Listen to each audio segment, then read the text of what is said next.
Hi, this is Brad Constantine, and this is a podcast recording of the Old Testament.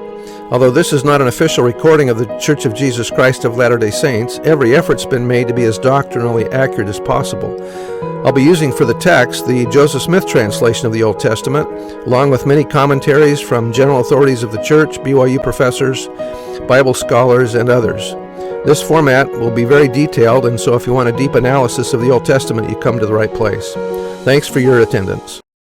Welcome back. This will be for Zechariah chapter 8. The heading reads, "In the last days, Jerusalem shall be restored, Judah shall be gathered, and the Lord will bless his people beyond anything of the past." There's some hope.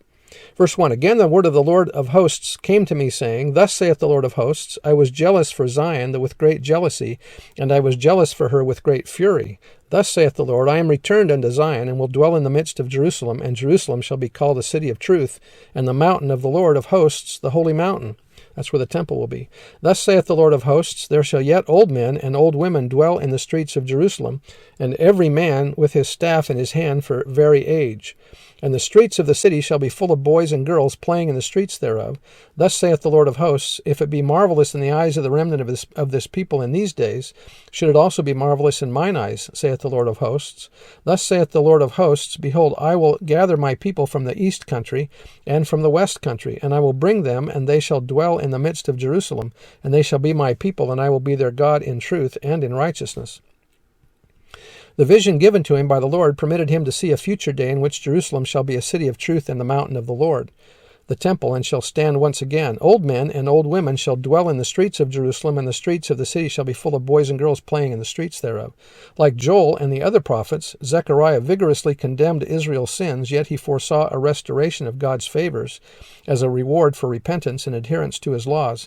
He was an optimist who loved to linger on the bright and beautiful things of life, though not afraid to recognize and make known the ills that needed to be corrected. He liked to think of Jerusalem restored to her one-time glory, filled with many families of happy children, and with prosperity and peace abounding all around, with hate and selfishness banished, and God's tender care and love guiding his children. Too often are people prone to consider the gloomy side of the messages of the prophets. A little care will lead to the realization that the bright side overshadows the darker one and reveals a hope for the future in which God and right will triumph and the world emerge in righteousness as he wills. Zechariah was one whose visions of light excelled many others. His personality must have been like President Hinckley, who always had an optimistic attitude. Remember, he always said, everything will work out. Verse 9, "Thus saith the Lord of hosts, Let your hands be strong, ye that hear in these days these words by the mouth of the prophets, which were in the day that the foundation of the house of the Lord of hosts was laid, that the temple might be built. For before these days there was no hire for man, nor any hire for beast, neither was there any peace to him that went out or came in because of the affliction, for I set all men every one against his neighbor. But now I will not be unto the residue of this people as in the former days, saith the Lord of hosts, but for the seed shall be prosperous, the vine shall give her fruit, and the ground shall give her increase, and the heavens shall give her their due. And I will cause the remnant of this people to possess all these things.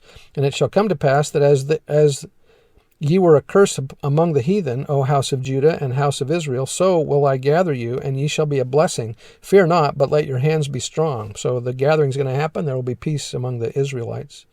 "For thus saith the Lord of hosts, As I thought to punish you, when your fathers provoked me to wrath, saith the Lord of hosts, and I repented, or relented not. So again have I thought in these days to do well unto Jerusalem and to the house of Judah, fear ye not. These are the things that ye shall do. Speak ye every man the truth to his neighbor, execute the judgment of truth and peace in your gates. And let none of you imagine evil in your hearts against his neighbor, and love no false oath, for all these are things that I hate, saith the Lord.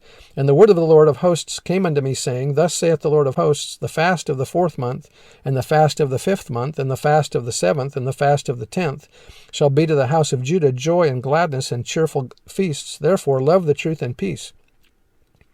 While the Jews were in captivity in Babylon, they celebrated 4 different feasts in remembrance of events that took place when Babylon attacked and destroyed Jerusalem. One feast was celebrated in the 10th month, the month in which the Babylonians laid siege to Jerusalem. A second feast, celebrated in the 4th month, commemorated the destruction of Jerusalem. That sounds like a happy event. A third feast, held in the 5th month, marked the destruction of the temple. A 4th feast was celebrated in the 7th month to commemorate the assassination of Gedaliah, the puppet king, placed over Judah by the Babylonians after they destroyed Jerusalem. These feasts don't seem to be for happy purposes. Zechariah reminded the people that they had set up feast days to remind them of tragedies, but not once did they remember the Lord through feasts while in captivity. That was out of the Institute Manual. Thus saith the Lord of hosts, it shall yet come to pass that there shall come people and the inhabitants of many cities, and the inhabitants of one city shall go to another, saying, Let us go speedily to pray before the Lord, and to seek the Lord of hosts. I will go also. Yea, many people and strong nations shall come to seek the Lord of hosts in Jerusalem, and to pray before the Lord. Thus saith the Lord of hosts, in those days it shall come to pass that 10 men shall take hold out of all languages of the nations, even shall take hold of the skirt of him that is a Jew, saying, We will go with you, for we have heard that God is with you. A time will come in the history of the earth when the work will spread from city to city. Many people will then come to the tribe of Judah to obtain from them the knowledge of these blessings. This prophecy will be fulfilled when the tribe of Judah turn their hearts to the God of Israel, accept the responsibility of the priesthood, and keep the commandments. Then peace will come to a troubled land and to the people. It is possible that the word Jew is used here to refer to Israelites in general and not just a descendant of the tribe of Judah.